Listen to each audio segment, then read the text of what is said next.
اب نوٹ کر لیجئے، یہ کتابیں اگر آپ پڑھنا چاہیں تو کتاب الملاحم میں پڑھیے. بدترین عذاب عربوں پر آیا کھڑا ہے، سروں پر تنا ہوا ہے، بدترین. ایسی جنگ ہونی ہے الملحمۃ العظمی، جس کو کہ میں بھی آپ کے گواہی پیش کر دوں گا، جسے کہا گیا ہے دی لاسٹ کروسیڈ. بش نے بھی کروسیڈ کا لفظ بول دیا تھا، پھر واپس لیا اس نے. نکل جاتی ہے جس کے منہ سے سچی بات مستی میں. فقیہ مصلحت بین سے اور ہندے بادہ خار اچھا، کروسیڈ کہہ کر پھر واپس لیا. یہ کروسیڈ، اس کے اوپر جس قدر نقصان ہونا ہے عربوں کا.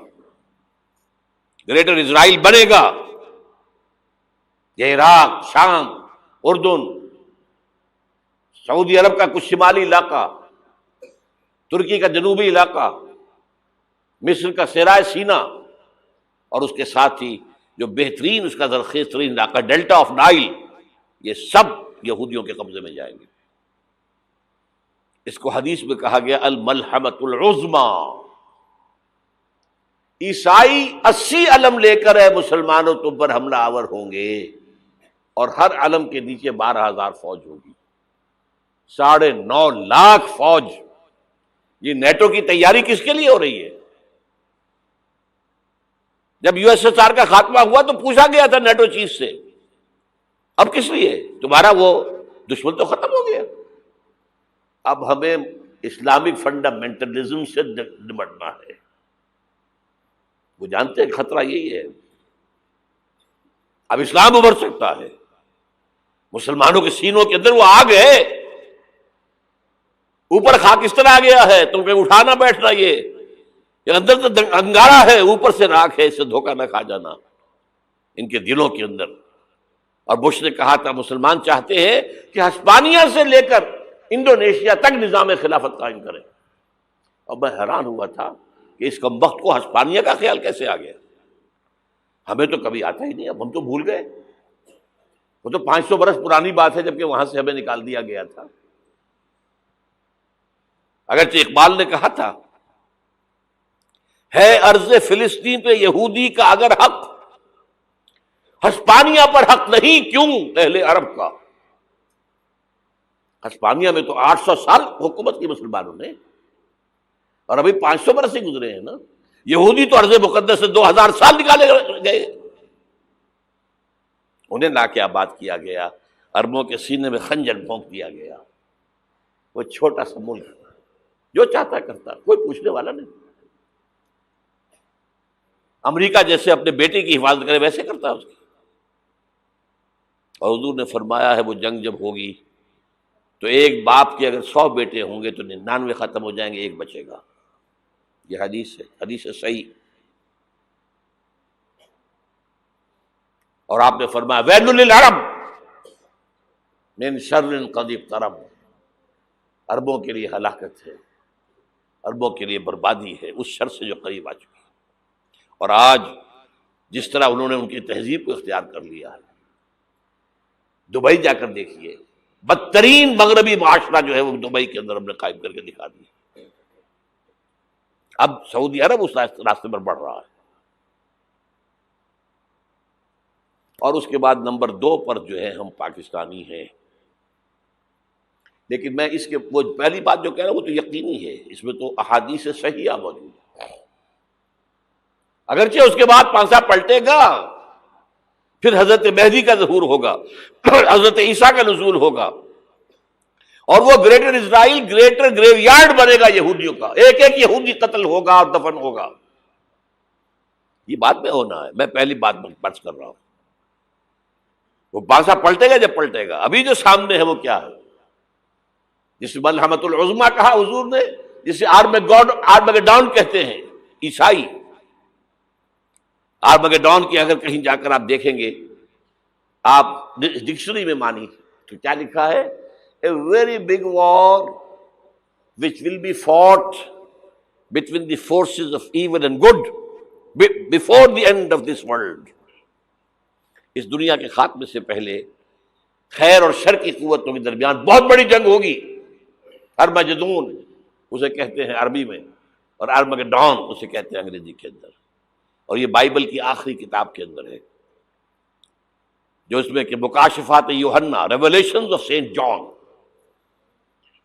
یہ تو میں کہہ رہا ہوں یقین کے ساتھ، اور زیادہ دور نہیں ہے، آیا چاہتا ہوں.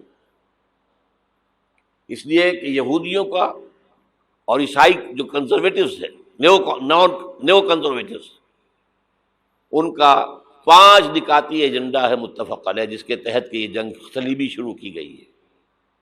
وہ سن لیجئے آپ. آرمیگیڈون نمبر 1، گریٹر اسرائیل قائم ہو جانا اس کے نتیجے میں نمبر 2، مسجد اقصی اور قبۃ الصغریٰ کو گرانا نمبر 3، وہاں تھرڈ ٹیمپل،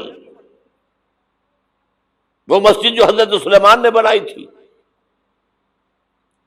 1000 قبل مسیح میں، پھر برباد کی تھی نبوکدنضر نے، دوبارہ بنائی گئی، پھر دوبارہ ختم ہوئی 70 عیسوی تک گری پڑی ہے. ان کا خانہ کعبہ گرا ہوا ہے 70 عیسوی سے لے کر آج تک.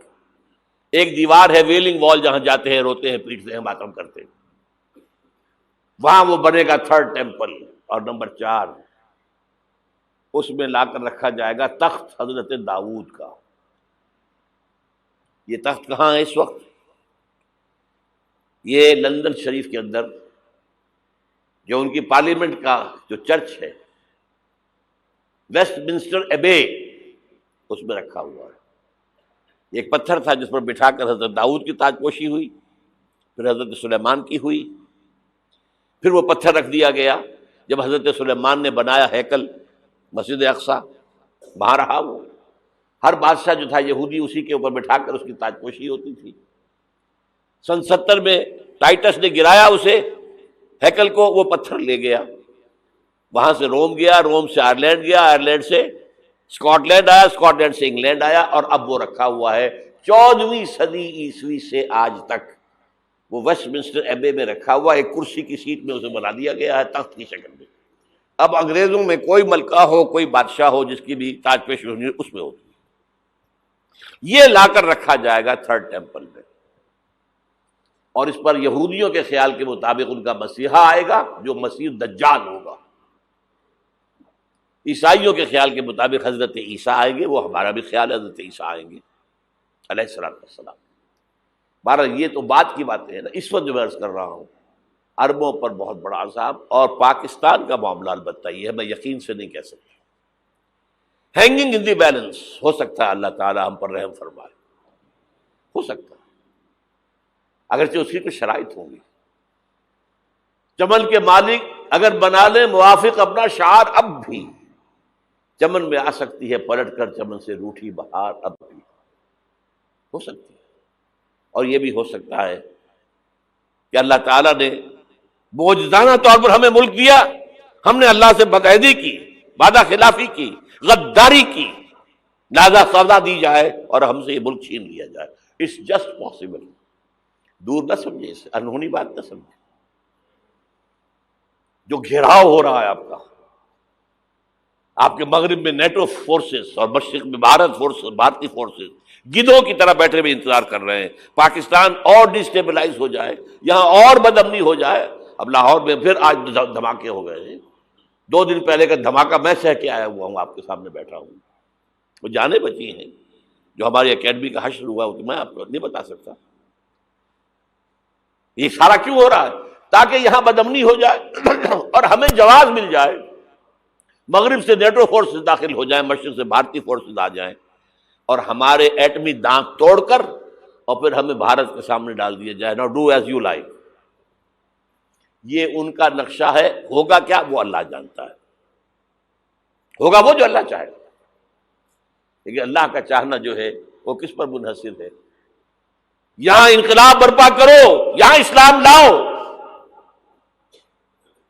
اگر دھندوں میں لگے رہو گے تو وہ خود بخود نہیں آ جائے گا انقلاب.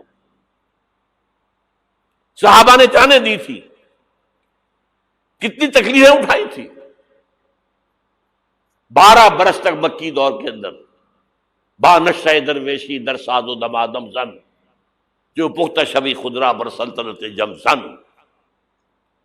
یوم طائف یاد ہے جو حضرت عائشہ فرماتی ہے کہ میں نے پوچھا تھا حضور سے کہ یوم احد سے زیادہ سختی بھی آپ پر کبھی آئی؟ یوم احد پر کیا ہوا تھا؟ تلوار کا وار پڑا تھا آپ کے چہرہ مبارک، یہ جو رخسار کی ہڈی ہے اس کے اندر وار گیا ہے، اوپر خود کی 2 کڑیاں تھیں وہ اس میں گھس گئیں، 2 دندان مبارک شہید ہوئے۔ وہ خود کی کڑیاں ایک صحابی نے اپنے دانتوں سے پکڑ کے کھینچنے کی کوشش کی، دانت نکل گئے، وہ نہیں نکلی، کیا جتن کر کے نکالی گئی ہوگی تو خون کا فوارہ آیا، اتنا خون گیا ہے کہ آپ بے ہوش ہو گئے، گر گئے، اور مشہور یہ ہو گیا کہ آپ کا تو انتقال ہو گیا، شہادت ہو گئی۔ یہ سیرت کبھی پڑھی ہے؟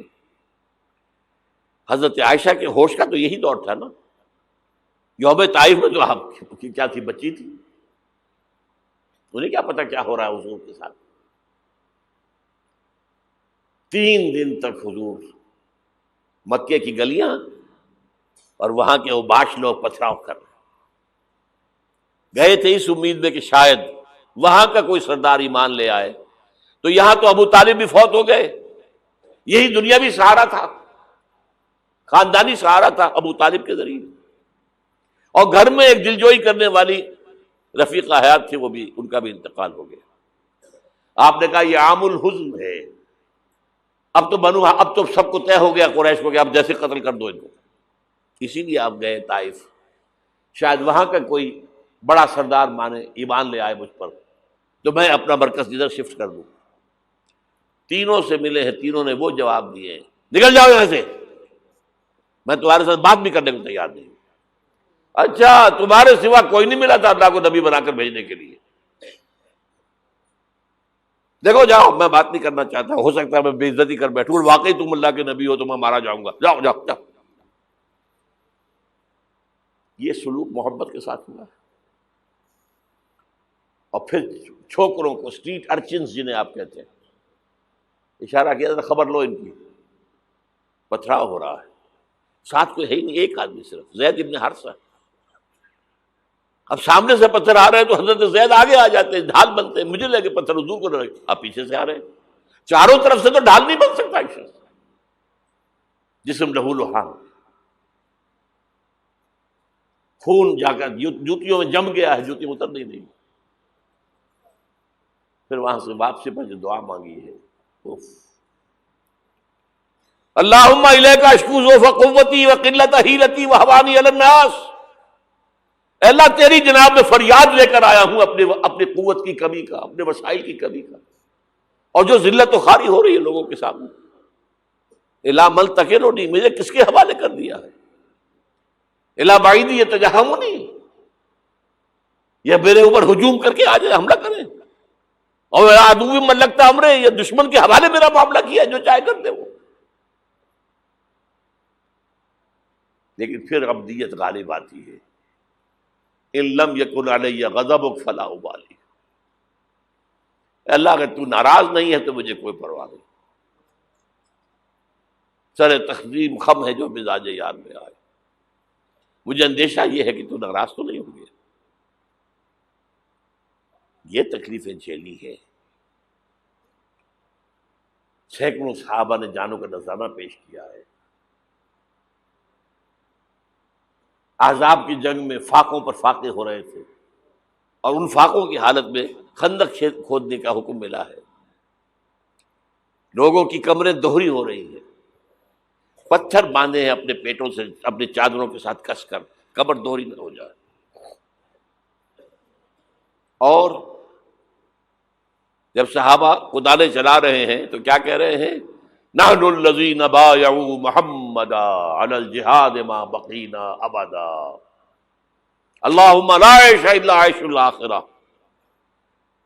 صحابہ کہتے تھے ہم وہ لوگ ہیں جنہوں نے محمد سے بیعت کی ہے کہ جہاد کرتے رہیں گے جب تک جان میں جان نکل جائے تو بات، اور جان ہے، چاہے ابھی بھوک سے کمر دوہری ہوئی جا رہی، جان تو ہے۔ اور ایک دفعہ کہتے تھے اللہم لا عیش الا عیش الاخرہ، اللہ عیش، زندگی تو آخرت کی زندگی ہے۔ اور حضور فرماتے تھے، حضور کے بیٹھے ہوئے نہیں تھے گاؤں تکیہ لگا کر، پتھر اٹھا کر خندق میں سے لے جا کر باہر پھینک رہے تھے، جب صحابہ کہتے ہیں اللہم لا عیش الا عیش الآخرہ، حضور فرما رہے ہیں فاغفر الانصار والمہاجرہ، اے اللہ ان انصار اور مہاجرین کی مغفرت فرما دے۔ پھر حضور کی خدمت میں کچھ لوگ آئے، حضور اب یہ فاقہ ناقابل برداشت ہو گیا، دیکھیے ہم نے یہ پتھر باندھے ہوئے اپنے پیٹوں کے ساتھ۔ حضور نے کرتا اٹھا کر دکھایا، وہاں 2 پتھر باندھے ہوئے۔ یہ ہے سیرت النبی۔ آپ کس چیز کو سیرت النبی سمجھتے ہیں؟ بہرحال اس موضوع پر میری ایک کتاب ہے منہج انقلاب نبوی، کہ انقلاب کیسے آیا تھا۔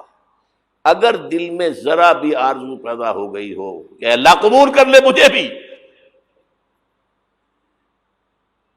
مجھے قبول کر لے اس کام کے لیے، تو وہ کتاب آپ کے لیے مسٹ ہوگی، اس کا پڑھنا۔ هي الحلقات تحفظني بآيات من القرآن، هي الحلقات تملأني بحب المصطفى العدنان، هي الحلقات تحفظني